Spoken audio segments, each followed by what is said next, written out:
Hi friends, welcome to SSC Malayali. അപ്പം ഇന്ന് നമ്മൾ പാർട്ട് 6ലേക്ക് എടുക്കുകയാണ്. ഓക്കെ, പാർട്ട് 6ൽ നമ്മൾ ഡിസ്കസ് ചെയ്യുന്നത് പ്രോഫിറ്റ് ആൻഡ് ലോസ് എന്ന് പറഞ്ഞ ടോപ്പിക്കാണ്.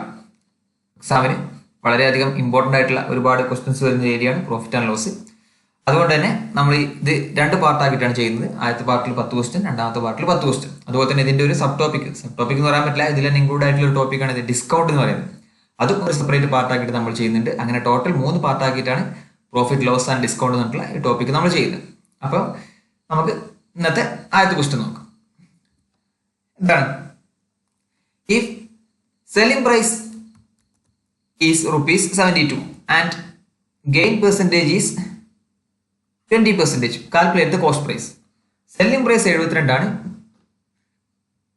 പെർസെൻറ്റേജ് ഗെയിൻ 20% ആണ്. അങ്ങനെയാണ് കോസ്റ്റ് പ്രൈസ് എത്രയാണ് ചോദ്യം. അപ്പോൾ നമുക്കറിയാം 20% എന്ന് പറഞ്ഞാൽ എന്താ, നമ്മൾ പെർസെൻറ്റേജ് പഠിച്ചിട്ട് 20% കാണാൻ ചെയ്താൽ മതി 1/5. 20% പ്രോഫിറ്റ് എന്ന് പറയുമ്പോൾ കോസ്റ്റ് പ്രൈസും സെല്ലിംഗ് പ്രൈസും നമ്മുടെ റേഷ്യോ എന്ത് വരും? 5. ശരിക്കും എങ്ങനെയാണ് 100 ഉള്ളത് 20% പ്രോഫിറ്റ് പറയുമ്പോൾ 100 ഉള്ളത് 120 ആവും. ഇതിന്റെ റെഡ്യൂസ്ഡ് ഫോം ആണ് എന്ത്? 5:6. അത് നമുക്ക് ഈ ഒരു ഇത് തന്നെ എടുത്തെഴുതാൻ പറ്റണം. കാരണം 1/5 ആണ് 20%. 20% പ്രോഫിറ്റ് എന്ന് പറഞ്ഞാൽ 5 എഴുതുക, അതിന്റെ കൂടെ എന്ത് ചെയ്യുക, ഒരു 1 ആഡ് ചെയ്ത് കൊടുക്കുക. അപ്പോൾ 5:6 ആണ് എന്ത്? കോസ്റ്റ് പ്രൈസ് സെല്ലിംഗ് പ്രൈസ് നമ്മുടെ റേഷ്യോ. ഈ 6 യൂണിറ്റ് ആണ് എന്ത് നമുക്ക് തന്നിട്ടുള്ള 72 എന്ന് പറയുന്നത്. സെല്ലിംഗ് പ്രൈസ് എത്രയാണ്? 6 × 12 ആണ് 72. അപ്പോൾ നമുക്ക് എന്താ കാണുന്നത്? Cost price. കോസ്റ്റ് പ്രൈസ് എന്ന് പറഞ്ഞാൽ എത്ര? 5 യൂണിറ്റ്. അപ്പോൾ 5 × 12 എത്രയാണ്? 5 × 12 എന്ന് പറഞ്ഞാൽ 60 കിട്ടും. അപ്പോൾ ഓപ്ഷൻ എ ആണ് ഇവിടെ ആൻസർ. ഓക്കെ, വളരെ സിമ്പിൾ ആയിട്ടുള്ള ക്വസ്റ്റ്യൻ ആണ്. ഇനി അടുത്തെന്താ പറയുന്നത്? Shopkeeper buys an induction cooker for ₹2750. അതുപോലെ തന്നെ അത് വിൽക്കുന്നതോ സെല്ലിംഗ് പ്രൈസ് എന്താണ്? 2760. അങ്ങനെയാണെങ്കിൽ അതിൻ്റെ ഗെയിൻ പെർസെൻറ്റേജ് എത്രയെന്നാണ് ചോദ്യം. അപ്പോൾ ഇവിടെ എന്താണ്? CP എന്ന് പറഞ്ഞാൽ 2750. CP എന്ന് പറഞ്ഞാൽ കോസ്റ്റ് പ്രൈസ്, SP എന്ന് പറഞ്ഞാൽ സെല്ലിംഗ് പ്രൈസ്. എത്രയാണ്? 2860. അതായത് 2750 വാങ്ങിയ സാധനം 2860 അയാൾ വിൽക്കുന്നത്. അപ്പോൾ അയാൾക്ക് എത്ര പ്രോഫിറ്റ് കിട്ടും? ഇതിന്റെ ഡിഫറൻസ് അല്ലെ, കോസ്റ്റ് പ്രൈസിന്റെ സെല്ലിംഗ് പ്രൈസിന്റെ ഡിഫറൻസ് ആണ് പ്രോഫിറ്റ് എന്ന് പറയുന്നത്. അപ്പോൾ ശരിക്കും 2750ന്റെയും 2860ന്റെയും ഡിഫറൻസ് എത്രയാണ്? നമുക്ക് മനസ്സിലാവും. 110 ആണെന്ത് അതിന്റെ ഡിഫറൻസ് എന്ന് പറയുന്നത്. അപ്പൊ ഈ 110 ആണ് പ്രോഫിറ്റ് എന്ന് പറയുന്നത്. പക്ഷെ നമുക്ക് പ്രോഫിറ്റ് അല്ല കാണേണ്ടത്, പ്രോഫിറ്റ് പെർസെന്റേജ് ആണ് കാണേണ്ടത്. പ്രോഫിറ്റ് നമ്മൾ എപ്പോഴും എന്തിന്റെ മുകളിലാണ് കണക്കാക്കുക? പ്രോഫിറ്റ് എപ്പോഴും നമ്മുടെ കോസ്റ്റ് പ്രൈസിന്റെ മുകളിലാണ് നമ്മൾ കണക്കാക്കുക. അത് ഓർത്ത് വെക്കുക എല്ലാവരും. അതുപോലെ തന്നെ നമ്മൾ ഡിസ്കൗണ്ട് എവിടെ കണക്കാക്കുക? ഡിസ്കൗണ്ട് നമ്മൾ മാർക്ക് പ്രൈസിന്റെ മുകളിലാണ് കണക്കാക്കുക. ഓക്കെ, അപ്പൊ നമുക്ക് എന്താ കാണേണ്ടത്? ഈ 110 എന്ന് പറഞ്ഞ സാധനം ഈ 2750ന്റെ എത്ര പെർസെന്റേജ് ആണെന്നാണ് നമുക്കിവിടെ കാണേണ്ടത്. ഓക്കെ, കാരണം അതല്ലേ പ്രോഫിറ്റ് കാണുന്നത്. അപ്പോൾ നമുക്ക് എന്ത് ചെയ്യാം? നമ്മളിത് ചെയ്തിട്ട് ഓപ്ഷനിലേക്ക് നോക്കുന്നതിന് പകരം എന്ത് ചെയ്യാം? ഓപ്ഷൻ നോക്കിയിട്ട് നമുക്ക് ചെയ്ത് നോക്കാം. അപ്പൊ ആദ്യത്തെ ഓപ്ഷൻ എന്താണ്? 1% പ്രോഫിറ്റ് എന്ന് പറയുന്നത്. ശരിക്കും ഈ 2750ന്റെ 1% എന്ന് പറഞ്ഞാൽ എത്ര? 27.5. അതാണോ? അല്ല. 2% എന്ന് പറഞ്ഞാൽ എത്ര? 27.5ന്റെ ഡബിൾ, അതായത് 55. അതുമല്ല. അപ്പൊ എയും അല്ല ബിയും അല്ല. അപ്പൊ നമുക്കിവിടെ നോക്കുമ്പോൾ മനസ്സിലാവും 55ന്റെ ഡബിൾ ആണെന്ത്? 110. അപ്പൊ 55 എന്ന് പറഞ്ഞാൽ 2% ആണ്. അപ്പൊ 110 എന്ന് പറഞ്ഞാൽ എത്ര ആയിരിക്കും? 4%. അപ്പൊ ഡയറക്റ്റ് എന്ത് ചെയ്യാം? നമുക്ക് എടുത്ത് എഴുതാം. അല്ലാതെ നമ്മൾ എന്ത് ചെയ്യേണ്ട ആവശ്യമില്ല. 110 ഡിവൈഡഡ് ബൈ 2750 ഇൻറ്റു 100 എന്നൊക്കെ പറഞ്ഞ് ഇങ്ങനെയൊന്നും ചെയ്തു പോകേണ്ട ആവശ്യമില്ല. നമ്മൾ ഒറ്റയടിക്ക് എന്ത് ചെയ്യാം?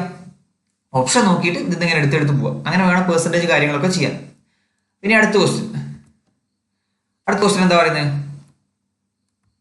A product was sold for ₹4500 at a profit of 12.5%. What was the amount of profit എന്ന് പറയുന്നത്. അപ്പൊ ഇവിടെ നമുക്ക് എന്ത് വേണം? പെർസെൻറ്റേജിന്റെ കണക്കുകൾ അറിയണം. 12.5% കാണാൻ എന്താ ചെയ്യുക? നമ്മൾ 1/8 ആണ് 12.5%ന്റെ ഫ്രാക്ഷൻ എന്ന് പറയുന്നത്. അതായത് 12.5% പ്രോഫിറ്റ് എന്ന് പറഞ്ഞാൽ എത്ര വരും? CPയും SPയും തമ്മിലുള്ള റേഷ്യോ എന്ത് വരും? 1/8 ആണ് 12.5%. അതായത് 8 കോസ്റ്റ് പ്രൈസ് ആണെങ്കിൽ 9 ആയിരിക്കും എന്ത്? Selling price. 8 എടുക്കുക, 8ന്റെ കൂടെ 1 കൂട്ടുക. അതാണ് എന്ത്? കോസ്റ്റ് പ്രൈസ് സെല്ലിംഗ് പ്രൈസ് തമ്മിലുള്ള റേഷ്യോ. അപ്പൊ നമുക്കിവിടെ എന്താണ്? നമുക്കിവിടെ സെല്ലിംഗ് പ്രൈസ് ആണ് തന്നിട്ടുള്ളത്.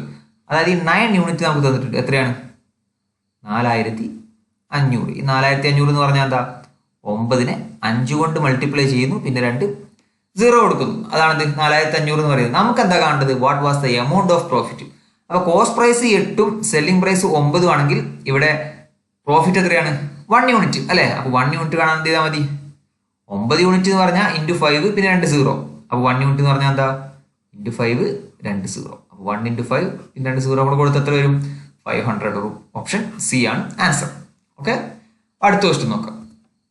അടുത്ത ക്വസ്റ്റ്യൻ എന്താ, ഈ bought an article for rupees 1600. അപ്പോൾ 1600 ഒരു സാധനം വാങ്ങി. അങ്ങനെ എന്ത് ചെയ്തു, അത് 10% പ്രോഫിറ്റിന് വിറ്റു. പിന്നെന്ത് ചെയ്തു, അത് 1840 വിറ്റാൽ എത്ര പെർസെൻറ്റേജ് എക്സ്ട്രാ പ്രോഫിറ്റ് കിട്ടും എന്നാണ് ചോദ്യം. അപ്പോൾ നമുക്ക് എന്ത് ചെയ്യാം, ആദ്യം സി പി എസ് പി ഒന്ന് എടുത്ത് എഴുതാം. എന്താണ് സി പി എന്ന് പറഞ്ഞാൽ 1600 എസ് പി എന്ന് പറഞ്ഞാൽ 1840. ഓക്കെ, അപ്പൊ നമുക്ക് ഇതിന്റെ പ്രോഫിറ്റ് എത്രയാണെന്ന് നോക്കാം. പ്രോഫിറ്റ് എത്ര വരും, ഇത് തമ്മിലുള്ള difference C P S P തമ്മിലുള്ള ഡിഫറൻസ് എത്രയാണ് 240. അപ്പൊ ഈ 240 എത്ര പെർസെൻറ്റേജ് എന്നുള്ളത് നമുക്ക് ആദ്യം കാണാം. നമുക്കറിയാം 10% എന്താണ് 160. അപ്പൊ ഈ 240 എന്ന് പറഞ്ഞാൽ എന്താ 160 അതിന്റെ കൂടെ ഒരു 80 ചേർന്നതാണ്. നമുക്കറിയാം 160 എന്ന് പറഞ്ഞാൽ 10% ആണ്, 80 എന്ന് പറഞ്ഞാൽ അതിന്റെ പകുതിയാണ്. അപ്പൊ എത്ര കിട്ടും 5%. അതായത് ടോട്ടൽ എത്രയാണ് 15% ആണ് പ്രോഫിറ്റ്. പക്ഷെ ഫസ്റ്റ് കേസിൽ വിറ്റപ്പോൾ എത്രയുണ്ട് 10% പ്രോഫിറ്റ് ഉണ്ട്. പിന്നെ 1840 വിറ്റാൽ എത്ര പെർസെൻറ്റേജ് പ്രോഫിറ്റ് കൂടും എന്നാണ് ചോദ്യം. അപ്പൊ ആദ്യം 10% ഉണ്ടായിരുന്നു, ഇപ്പം 15% ആയി. അപ്പൊ എത്ര പെർസെൻറ്റേജ് കൂടുന്നുണ്ട് 10 15 ആകുമ്പോൾ 5% ഇൻക്രീസ് ആകുന്നുണ്ട്. ഓപ്ഷൻ എ ആണത് ആൻസർ വരിക. ഓക്കെ, അപ്പൊ അടുത്ത ക്വസ്റ്റ്യൻ നോക്കാം. അടുത്ത ക്വസ്റ്റ്യൻ ഇത് വളരെ സിമ്പിൾ ആയിട്ടുള്ള ക്വസ്റ്റ്യൻ ആണ്. എന്താണ് കോസ്റ്റ് പ്രൈസ് ഓഫ് 120 ആർട്ടിക്കിൾ എന്തിന് ഈക്വൽ ആണ് സെല്ലിംഗ് പ്രൈസ് ഓഫ് 80 ആർട്ടിക്കിൾ. ഇങ്ങനെ ക്വസ്റ്റ്യൻ വന്നാൽ ഒന്നും ചെയ്യേണ്ട, എന്താണ് സി പി ഓഫ് എന്ന് പറഞ്ഞാൽ മൾട്ടിപ്ലൈ ചെയ്യുക. സി പി ഓഫ് 120 ആർട്ടിക്കിൾ എന്തിന് ഈക്വൽ ആണ് എസ് പി ഓഫ് 80 ആർട്ടിക്കിൾ. ഇത് നമുക്ക് എന്ത് ചെയ്യാം, സി പിയുടെയും എസ് പിയുടെയും നമ്മൾ റേഷ്യോ കിട്ടും. സി പി എസ് പി നമ്മുടെ റേഷ്യോ എന്താ, നമുക്ക് കൂടെ അറേഞ്ച് ചെയ്ത് എത്ര കിട്ടും 80 ഡിവൈഡഡ് ബൈ 120, അതായത് 2 ഡിവൈഡഡ് ബൈ 3. ഇതാണ് റേഷ്യോ. അതായത് സി പി 2 ആണ്, എസ് പി 3 ആണ്. അങ്ങനെയാണെങ്കിൽ പ്രോഫിറ്റ് എത്ര വരും, സി പി 2 എസ് പി 3 ആണെങ്കിൽ എത്രയാണ് പ്രോഫിറ്റ് എന്ന് പറഞ്ഞാൽ 1 ഔട്ട് ഓഫ് സി പി എത്ര 2. 1/2 എന്ന് പറഞ്ഞാൽ പിന്നെ എന്താണ് 1/2 എന്ന് പറഞ്ഞാൽ 50%. ഓപ്ഷൻ സി ആണ് ആൻസർ. അപ്പൊ ഇങ്ങനെ ഒരു ക്വസ്റ്റ്യൻ വന്ന് എന്ത് ചെയ്താൽ മതി, നമ്മളിങ്ങനെ എടുത്ത് എഴുതാണെന്ന് നിൽക്കണ്ട. സി പിന്റെ അടുത്തുള്ള ഏതാണ് 120, ഇതായിരിക്കും എന്ത് എസ് പി എന്ന് പറയുന്നത്. അതുപോലെ തന്നെ സെല്ലിംഗ് പ്രൈസിന്റെ അടുത്തുള്ള എന്താണ് 80, അതായിരിക്കും എന്ത് സി പി എന്ന് പറയുന്നത്. അപ്പൊ സി പി 80 എസ് പി 120 എത്രയാണ് 80 120 ആകുമ്പോൾ പ്രോഫിറ്റ് എത്ര വരും, സ്വാഭാവികമായിട്ടും 50%. അങ്ങനെ ഡയറക്റ്റ് ക്വസ്റ്റ്യൻ നോക്കിയിട്ട് തന്നെ ഉത്തരം എടുത്ത് എഴുതുക, അല്ലാതെ നമ്മളിങ്ങനെ കണക്ക് ചെയ്യേണ്ട ആവശ്യമില്ല. ഇനി അടുത്ത ക്വസ്റ്റ്യൻ എന്താ, നമ്മൾ നേരത്തെ ചെയ്ത സെയിം മോഡൽ തന്നെയാണ്, ചെറിയൊരു ടിസ്റ്റ് ഉണ്ട്. എന്താണ് if by selling 20 cycles Vinay incurs a loss equal to the selling price of 2 cycle. അതായത് 20 സൈക്കിൾ വിറ്റപ്പോൾ വിനയ്ക്ക് എന്തായി 2 സൈക്കിളിന്റെ സെല്ലിംഗ് പ്രൈസ് ആണ് നഷ്ടം വന്നത്. അങ്ങനെയാണെങ്കിൽ ശരിക്കുള്ള ലോസ് പെർസെൻറ്റേജ് എത്രയെന്നാണ് ചോദ്യം. അപ്പൊ നമുക്കറിയാം സെല്ലിംഗ് പ്രൈസും കോസ്റ്റ് പ്രൈസും എഴുതാം. നമുക്ക് പ്രോഫിറ്റ് ആണെങ്കിൽ അതിന്റെ അർത്ഥം എന്താ, നമ്മുടെ കോസ്റ്റ് പ്രൈസിനെക്കാളും വലുതായിരിക്കും എന്ത് സെല്ലിംഗ് പ്രൈസ്. അതുപോലെ തന്നെ നമുക്ക് ലോസ് ആണെങ്കിലോ, ലോസ് ആണെങ്കിൽ നമ്മുടെ കോസ്റ്റ് പ്രൈസ് ആയിരിക്കും വലുത്, അല്ലേ? നമുക്ക് വാങ്ങിയ തുകയേക്കാളും കുറഞ്ഞ പൈസക്ക് വിൽക്കുമ്പോഴാണ് നമുക്ക് നഷ്ടം വരിക. അതുപോലെ തന്നെ വാങ്ങിയ തുകയേക്കാളും കൂടുതൽ പൈസക്ക് വിൽക്കുമ്പോഴാണ് എന്ത് നമുക്ക് ലാഭം വരിക. അപ്പൊ ഇവിടെ എന്താണ് പറഞ്ഞിട്ടുള്ളത്, ഇവിടെ നഷ്ടം എന്നാണ് പറഞ്ഞിട്ടുള്ളത്. അപ്പൊ നഷ്ടമാണെങ്കിൽ എന്തായിരിക്കും വലുത്, നഷ്ടമാണെങ്കിൽ കോസ്റ്റ് പ്രൈസ് ആയിരിക്കും വലുത്. അപ്പൊ ഇവിടെ 20 സൈക്കിളാണ് വിൽക്കുന്നത്. അപ്പൊ നഷ്ടം എങ്ങനെ കാണാം, 20 കോസ്റ്റ് പ്രൈസ് മൈനസ് 20 സൈക്കിളിന്റെ സെല്ലിംഗ് പ്രൈസ്, ഇതാണ് ലോസ്. അതെന്തിന് ഈക്വൽ ആണെന്ന് പറഞ്ഞിട്ടുള്ളത് 2 സൈക്കിളിന്റെ സെല്ലിംഗ് പ്രൈസ്, ഇതിന് ഈക്വൽ ആണെന്ന് പറഞ്ഞിട്ടുള്ളത്, അല്ലേ? അതായത് 20 സൈക്കിളിന്റെ കോസ്റ്റ് പ്രൈസ് 20 സൈക്കിളിന്റെ സെല്ലിംഗ് പ്രൈസ് കുറച്ചാൽ അയാൾക്ക് 2 സൈക്കിളിന്റെ സെല്ലിംഗ് പ്രൈസ് നഷ്ടം വന്നു എന്നാണ് പറഞ്ഞത്. അപ്പൊ ഇതൊന്ന് റീഅറേഞ്ച് ചെയ്ത് എന്ത് കിട്ടും, 20 C P is equal to ഈ 20 എസ് പി റൈറ്റ് സൈഡിൽ വരുമ്പോൾ 22 എസ് പി എന്ന് വരും. അതായത് ഒന്നുകൂടി അറേഞ്ച് ചെയ്ത് എന്ത് കിട്ടും, C P by S P എന്ന് പറഞ്ഞ റേഷ്യോ എന്ത് കിട്ടും 22/20, അതായത് 11/10. അതായത് ഇവിടെ എന്താണ് സി പി എന്ന് പറഞ്ഞാൽ 11 വരും, എസ് പി എന്ന് പറഞ്ഞാൽ 10 വരും. അപ്പൊ ശരിക്കും എത്ര നഷ്ടം, കോസ്റ്റ് പ്രൈസ് 11 ആണ്, സെല്ലിംഗ് പ്രൈസ് 10 ആണ്. അപ്പോൾ നഷ്ടം എന്ന് പറഞ്ഞാൽ 1 യൂണിറ്റ്. ഓക്കെ, അപ്പൊ നമ്മൾ എന്തിന്റെ മുകളിലാണ് നഷ്ടം കണക്കാക്കുക, നഷ്ടമായാലും ലാഭമായാലും ഒക്കെ നമ്മൾ കണക്കാക്കുന്നത് കോസ്റ്റ് പ്രൈസിന്റെ മുകളിലാണ്. അപ്പൊ കോസ്റ്റ് പ്രൈസ് എത്രയാണ് 11. അപ്പൊ 1/11 എന്നുള്ള ഫ്രാക്ഷൻ നമ്മൾ പെർസെന്റേജിൽ പഠിച്ചിരിക്കണം. 1/11 എന്ന് പറഞ്ഞാൽ എന്താ 9 1/11% ആണ്. അതായത് ഓപ്ഷൻ ഡി ആണ് ആൻസർ. ഇങ്ങനെ പെർസെന്റേജിന്റെ ഫ്രാക്ഷൻ അങ്ങോട്ടുള്ള കൺവേർഷൻ പഠിച്ചിട്ടാക്കും, പിന്നെ എന്ത് ചെയ്യേണ്ട ആവശ്യമില്ല, ഈ 1/11 എന്ന് കാണുമ്പോൾ 1/11 ഇൻറ്റു 100 എന്ന് പറഞ്ഞിട്ട് ചെയ്തു പോകേണ്ട ആവശ്യമില്ല. അതുപോലെ തന്നെ സെയിം സിമിലർ ആയിട്ടുള്ള വേറെ എന്താണ് 1/9. 1/9 എന്ന് പറഞ്ഞാൽ എന്താ 11 1/9% ആണ്. ഇങ്ങനെയുള്ള കുറച്ച് ഇതൊക്കെ പഠിച്ചു വെക്കുക. അതുപോലെ തന്നെ 1/7 എന്ന് പറഞ്ഞാൽ എന്താ 14 2/7% ആണ്. അതുപോലെ തന്നെ 1/6 എന്ന് പറഞ്ഞാൽ എന്താ 1/6 എന്ന് പറഞ്ഞാൽ 16 2/3% ആണ്. ഇങ്ങനെയുള്ള കുറെ ഫ്രാക്ഷൻസ് ഉണ്ട്. 1/2 1/3 1/4 എന്ന് പറഞ്ഞാൽ 1/15 വരെയെങ്കിലും എന്ത് ചെയ്യാം നിങ്ങൾ കാണാൻ പഠിച്ചു വെച്ച് കഴിഞ്ഞാൽ നിങ്ങൾക്ക് വളരെ സിമ്പിൾ ആയിട്ട് കാൽക്കുലേഷൻ കുറക്കാൻ പറ്റും. അപ്പൊ ഇവിടെ എന്താണ് 1/11 കാണുമ്പോഴേക്കും നിങ്ങൾക്ക് 9 1/11 ആണ് ആൻസർ എന്നുള്ളത് കുത്താം. അപ്പൊ അടുത്ത ക്വസ്റ്റ്യൻ നോക്കാം. അടുത്ത ക്വസ്റ്റ്യൻ എന്താ പറയുന്നത്? The cash difference between the selling price of an article at a profit of 2% 18% is ₹3. The ratio of two selling price. അപ്പോൾ ഇവിടെ എന്താ പറഞ്ഞത്? ഒരേ സാധനം എത്രയാണ്? ഒന്ന് 2% പ്രോഫിറ്റിനും ഒന്ന് 18% പ്രോഫിറ്റിനും വിറ്റപ്പോൾ എന്ത് ചെയ്തു? അവരുടെ സെല്ലിംഗ് പ്രൈസിന്റെ ഡിഫറൻസ് പറഞ്ഞാൽ ₹3 എന്ന് പറഞ്ഞിട്ടുള്ളത്. അങ്ങനെയാണെങ്കിൽ അവരുടെ സെല്ലിംഗ് പ്രൈസിന്റെ റേഷ്യോ എത്രയാണ് ചോദ്യം. ശരിക്കും എന്തിന്റെ ആവശ്യമില്ല നമുക്കിവിടെ ചെയ്യാൻ. ഈ ₹3 എന്ന് പറഞ്ഞ സാധനത്തിന്റെ ആവശ്യമില്ല. വെറുതെ നമ്മുടെ കൺഫ്യൂഷൻ ആക്കാൻ വേണ്ടി തരുന്നതാണ്. നമുക്ക് എന്ത് ചെയ്യണം? ഇവിടെ സെയിം സാധനം എന്ന് പറഞ്ഞിട്ടുള്ളത്. അപ്പോൾ നമ്മൾ എന്ത് ചെയ്യാം? 100 രണ്ടിന്റെ കോസ്റ്റ് പ്രൈസ് എന്നുള്ള എടുക്കുക. രണ്ടും സെയിം കോസ്റ്റ് പ്രൈസ് ആണ്, സെയിം സാധനമാണ്. ഫസ്റ്റത്തെ എന്ത് ചെയ്തു? 2% പ്രോഫിറ്റിനായിട്ട്. അപ്പൊ സെല്ലിംഗ് പ്രൈസ് ആണ് നമ്മൾ കാണാൻ പോകുന്നത്. എന്താണ് ഫസ്റ്റത്തെ സെല്ലിംഗ് പ്രൈസ് എത്ര വരും? 2% പ്രോഫിറ്റ് എന്ന് പറഞ്ഞാൽ 102 വിൽക്കും. രണ്ടാമത്തതോ 18% പ്രോഫിറ്റിനാണ്. അപ്പൊ 100 ഉള്ളത് 18% പ്രോഫിറ്റ് എന്ന് പറഞ്ഞാൽ 118. അപ്പൊ ഇതല്ലേ അതിന്റെ സെല്ലിംഗ് പ്രൈസിന്റെ റേഷ്യോ. കാരണം രണ്ടും എന്താണ് സെയിം സാധനമാണ്, സെയിം ആർട്ടിക്കിൾ ആണ്. അപ്പൊ എന്ത് ചെയ്താൽ മതി? രണ്ടിനും നമ്മൾ 100 എടുത്തിട്ട് 102 118 കിട്ടും. അപ്പൊ നമ്മൾ ഇതിന്റെ റേഷ്യോ ആണ് ചോദിച്ചിട്ടുള്ളത്. റേഷ്യോ ഒന്നും കൂടി റെഡ്യൂസ് ചെയ്ത് കിട്ടും 51. ഇതിന്റെ പകുതി 51 വരും. 118ന്റെ പകുതി 59 വരും. അപ്പൊ എന്താണ് 51:59. ഏതാണ്? ഓപ്ഷൻ എ ആണ് ആൻസർ. അപ്പൊ നമുക്ക് എന്ത് ചെയ്യാൻ ഇതിന്റെ ആവശ്യമില്ല. ഈ ₹3 എന്ന് പറഞ്ഞ സാധനത്തിന്റെ ആവശ്യം ഇവിടെ നമുക്ക് വരുന്നില്ല. ഇവിടെ നമ്മുടെ പ്രോഫിറ്റ് പൈസ എത്രയാന്നൊക്കെ ചോദിച്ചെങ്കിൽ മാത്രമേ നമുക്ക് എന്തിന്റെ ആവശ്യമുള്ളൂ? ആ ₹3ന്റെ ആവശ്യമുള്ളൂ. ഇവിടെ നമ്മുടെ റേഷ്യോ ആണ് ചോദിച്ചിട്ടുള്ളത്. അപ്പൊ അതിന്റെ ആവശ്യമില്ല. അടുത്ത question. The loss in selling an article for 1235 was 5%. At what price should it be sold to get a profit of 10%? അതായത് നമ്മൾ കാര്യം ചെയ്യും. കോസ്റ്റ് പ്രൈസ് നമ്മൾ എന്തെടുത്തു? 100 എടുത്തു. അങ്ങനെ ആദ്യം എന്താണ് സെല്ലിംഗ് പ്രൈസ് 1 SP1 നമ്മൾ എടുത്താൽ എത്രയാണ്? 95 വിൽക്കുന്നത്. അതായത് 95% പെർസെന്റേജ് എന്റെ ആവശ്യമില്ല. 100 ഒരു സാധനം വെറും 95 വിൽക്കുന്നത്. കാരണം 5% അവിടെ ലോസ് ആണ്. അങ്ങനെ എന്ത് ചെയ്തു? രണ്ടാമത് എന്താ പറയുന്നത്?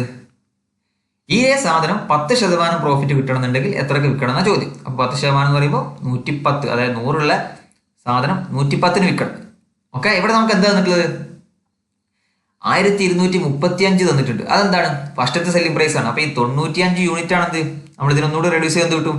5 കൊണ്ടൊന്ന് റെഡ്യൂസ് ചെയ്താൽ 20 കിട്ടും, 19 കിട്ടും, എത്രയാണ്? 22 കിട്ടും. അപ്പൊ 5 കൊണ്ട് ഡിവൈഡ് ചെയ്യാനൊക്കെ ഇനി പെട്ടെന്ന് ചെയ്യണം. ഇപ്പൊ 95 5 കൊണ്ട് ഡിവൈഡ് ചെയ്ത് 19 എങ്ങനെ പെട്ടെന്ന് കാണാം? ഒരു ഡെസിമൽ ഇങ്ങോട്ട് മാറ്റി കൊടുക്കുക, 9.5 എടുക്കുക, എന്നിട്ട് അതിന്റെ ഡബിൾ എടുക്കുക, 19 കിട്ടും. അതുപോലെ തന്നെ 110 ഒരു ഡെസിമൽ ഇങ്ങോട്ട് എടുത്താൽ 11 കിട്ടും, അതിന്റെ ഡബിൾ എടുത്താൽ 22 കിട്ടും. അപ്പൊ ഇതാണ് അതിന്റെ റേഷ്യോ. അപ്പൊ നമുക്ക് ഈ 19 യൂണിറ്റ് ആണ് നമുക്ക് തന്നിട്ടുള്ളത്. എത്ര? 1235. നമുക്ക് കണ്ടത് എന്താണ്?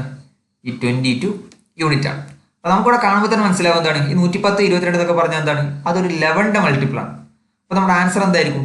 11ന്റെ മൾട്ടിപ്പിൾ ആയിരിക്കും. ആ 11ന്റെ മൾട്ടിപ്പിൾ ഏതാ ചെക്ക് ചെയ്താൽ പോരെ. അപ്പൊ നമ്മൾ 11ന്റെ മൾട്ടിപ്പിൾ എങ്ങനെ ചെക്ക് ചെയ്യാം? ഓൾട്ടർനേറ്റ് ഡിജിറ്റ്സിന്റെ സമ്മിന്റെ ഡിഫറൻസ് എന്തായിരിക്കും?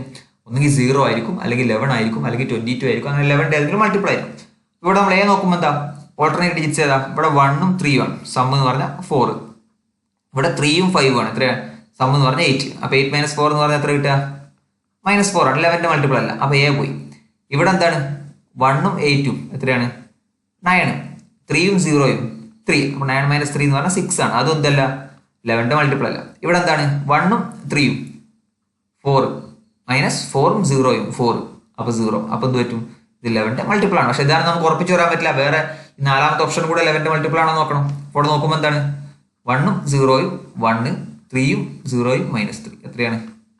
-2. ഇതും എന്തല്ല? 11ന്റെ മൾട്ടിപ്പിൾ അല്ല. അപ്പൊ ഏത് ഓപ്ഷൻ മാത്രമേ 11ന്റെ മൾട്ടിപ്പിൾ ഉള്ളൂ? സി മാത്രമേ 11ന്റെ മൾട്ടിപ്പിൾ ഉള്ളൂ. അപ്പൊ അത് ചെക്ക് ചെയ്താൽ മതി. അല്ലാതെ നമ്മൾ എന്ത് ചെയ്യേണ്ട ആവശ്യമില്ല. നമുക്കിവിടെ 19 യൂണിറ്റ് ആണ് തന്നിട്ടുള്ളത്. എത്ര? 1235. അപ്പൊ നമ്മൾ 22 യൂണിറ്റ് ആണ് കാണേണ്ടത്. 1235 ഡിവൈഡഡ് ബൈ 19 ആണ് ഒരു യൂണിറ്റ്. പിന്നെ 22 യൂണിറ്റ് എന്ന് പറയുമ്പോൾ 22. ഓക്കെ, അപ്പോൾ അവിടെ നോക്കുമ്പോൾ തന്നെ മനസ്സിലാവും 22 11 മൾട്ടിപ്പിൾ ആണ്. അപ്പോൾ 11 മൾട്ടിപ്പിൾ മാത്രം നോക്കുക. അല്ലെങ്കിൽ എന്ത് ചെയ്യാം, ഇത് ചെയ്യേണ്ടി വരും. കാരണം 1135 19 എന്തായാലും പോകും. അങ്ങനെ ചെയ്ത് വരുമ്പോൾ എന്തായാലും എന്തേ കിട്ടുള്ളൂ 1430. അപ്പോൾ നമുക്ക് അങ്ങനെ ട്രിക്ക് യൂസ് ചെയ്യാൻ പറ്റുമ്പോൾ നമ്മൾ വെറുതെ കാൽക്കുലേഷൻ ചെയ്യാൻ പോകേണ്ട ആവശ്യമില്ല. അപ്പോൾ അടുത്ത ക്വസ്റ്റ്യൻ എന്താ പറയുന്നത്? A wholesaler sold a water purifier at a loss of 40%. ഒരാൾ എന്ത് ചെയ്തു? 40% നഷ്ടത്തിന് ഒരു വാട്ടർ പ്യൂരിഫയർ വിറ്റു. അങ്ങനെ ആ സെല്ലിംഗ് പ്രൈസ് ഒരു 125 ഇൻക്രീസ് ചെയ്തിരുന്നെങ്കിൽ അയാൾക്ക് എന്ത് കിട്ടുമായിരുന്നു പറഞ്ഞു? 10% പ്രോഫിറ്റ് കിട്ടുമായിരുന്നു. അങ്ങനെയാണെങ്കിൽ അതിന്റെ കോസ്റ്റ് പ്രൈസ് എത്രയാണ് ചോദ്യം. അപ്പോൾ നമുക്ക് എന്ത് എടുക്കാം? കോസ്റ്റ് പ്രൈസ് നമ്മൾ എന്തെടുത്തു? 100 എടുത്തു. അതുപോലെ തന്നെ ഫസ്റ്റ് സെല്ലിംഗ് പ്രൈസ് 1 എന്താണ്? 40% നഷ്ടം എന്നാണ് പറഞ്ഞിട്ട്. 40% നഷ്ടം എന്ന് പറയുമ്പോൾ 60 വിറ്റു. അങ്ങനെ എന്താ പറയുന്നത്? രണ്ടാമത്തെ സെല്ലിംഗ് പ്രൈസ് അതായത് 125 കൂട്ടി വിറ്റപ്പോൾ എന്ത് ചെയ്തു? അയാൾക്ക് 10% പ്രോഫിറ്റ് കിട്ടി. അതായത് 100 സാധനം എന്ത് കിട്ടി? 110 വിറ്റു. അപ്പൊ ഇതാണ് എന്ത്?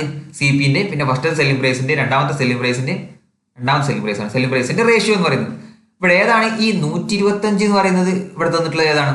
അതായത് ഫസ്റ്റുള്ള സെല്ലിംഗ് പ്രൈസിനെക്കാളും 125 കൂട്ടി വിറ്റു എന്ന് പറഞ്ഞാൽ ഫസ്റ്റുള്ള സെല്ലിംഗ് പ്രൈസ് 60 ആണ്, രണ്ടാമത്തെ സെല്ലിംഗ് പ്രൈസ് 110 ആണ്. എത്രയാണ് കൂടുതൽ? 50 ആണ് കൂടുതൽ.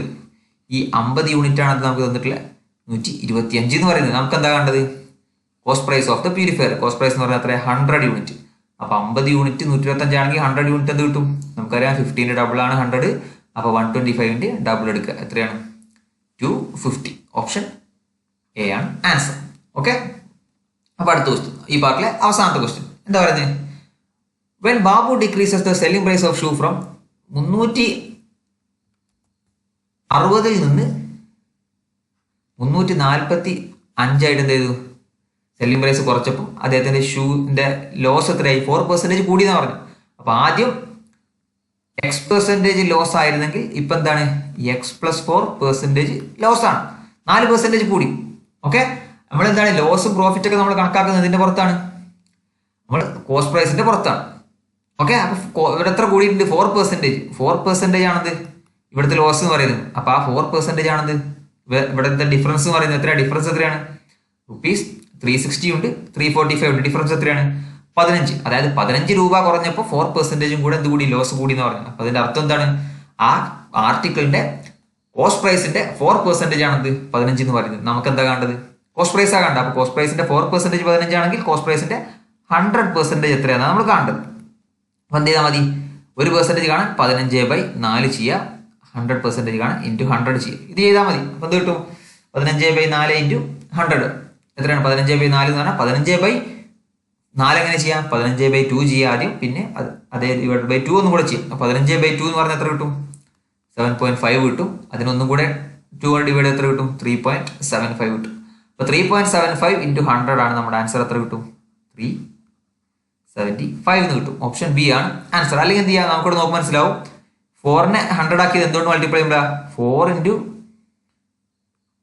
25 ആണ് 100. അപ്പൊ നമ്മുടെ ആൻസർ കാണാൻ എന്ത് ചെയ്താൽ മതി?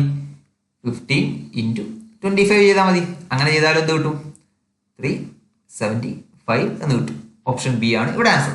അപ്പോൾ നമ്മൾ ഫസ്റ്റ് പാർട്ടിൽ ബേസിക് ആയിട്ട് ഒരു 10 ക്വസ്റ്റ്യൻ ആണ് ചെയ്തിട്ടുള്ളത്. ഇനി ഇതിന്റെ ഒന്നും കൂടെ ലെവൽ കൂടിയ 10 ക്വസ്റ്റ്യൻ നമുക്ക് അടുത്ത പാർട്ടിൽ ഡിസ്കസ് ചെയ്യാം. അപ്പൊ അതുവരെ എന്ത് ചെയ്യാം? ഈ ചാനൽ വീഡിയോ ഇഷ്ടമായെങ്കിൽ എല്ലാവരും എന്ത് ചെയ്യാം?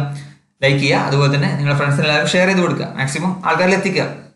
അതുപോലെ തന്നെ എന്താണ് ചെയ്തതിൽ മിസ്റ്റേക്ക് ഉണ്ടെങ്കിൽ അത് മെസ്സേജ് കമന്റ് ആയിട്ട് നിങ്ങൾ പറഞ്ഞു തരിക. അതുപോലെ തന്നെ അടുത്ത വീഡിയോയിൽ നമുക്ക് എന്ത് ചെയ്യാം? വീണ്ടും കാണാം. അതുവരേക്കും എല്ലാവർക്കും ബൈ.